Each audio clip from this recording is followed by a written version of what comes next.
Guys এই আম বাগানের মধ্যে রাত্রেবেলা বসে আছে দেখো, মানে ও যে কী টেনশনে বসে আছে ওইটাও আমি ভাবতে পারছি না যে ওর এত কিসের টেনশন। তা ওর কাছে গিয়ে জিজ্ঞাসা করি যে টেনশনটা কী আছে দেখি। চল রে বাড়ি যাবি না? অনেকক্ষণ ধরে তো বসে আছিস সেই রাত্রেবেলায় বাগানের কাছে। একবার বিয়েটা কর, তাহলেই বুঝতে পারবো।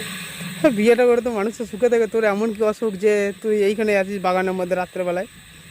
হ্যাঁ, মেয়েদের হাঁটুর নিচে এত বুদ্ধি, ওই বুদ্ধির জ্বলন তুই সহ্য করতে পারবি না। কেন বুদ্ধিটা তোর কাছে এত ভারী পড়ে যাচ্ছে?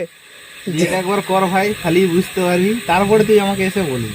5 মিনিট অন্তর অন্তর তোকে কৈফিয়ত দিতে হবে, কোথায় আছো মানে তুই যদি ভাড়া যাস তাতেও তোকে কৈফিয়ত দিতে হয়? তাতেও কৈফিয়ত দিতে হবে। কোথায় যাচ্ছো, কি করছো, কখন আসবে, কিসের জন্য গেছো, কি গাইতে, কটা প্যাসেঞ্জার আছে, ইত্যাদি ইত্যাদি। মানে তোর হিসেবে কি মনে হয় যে আমাকে বিয়ে করা উচিত কি উচিত না?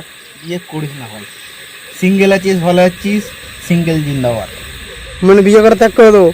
একদম ত্যাগ করে দে, তাহলে হ্যাপি থাকবো তো? একদম হ্যাপি থাকবি, ঠিক আছে, বিন্দাস থাকবি। তোরটাই আমি অ্যাকসেপ্ট করলাম, বিয়েই করবো না, বিয়েই করবো না, তোরটাই আমি অ্যাকসেপ্ট করলাম। খাবি দাবি, কারণ তোর হাল দেখে সত্যি আমার নিজেরও খারাপ লাগছে যে এই রাত্রেবেলায় তুই ভরা জঙ্গলের মধ্যে এইখানে বসে আছিস। মানে পরিস্থিতির একটা বোঝার বিষয় আছে যে তোর যে অবস্থাটা। খাবি দাবি, বিন্দাস ঘুরে বেড়াবি, ওইসব মাথা টেনশন একদম মুক্ত থাকবি, একদম রিল্যাক্সে থাকবি।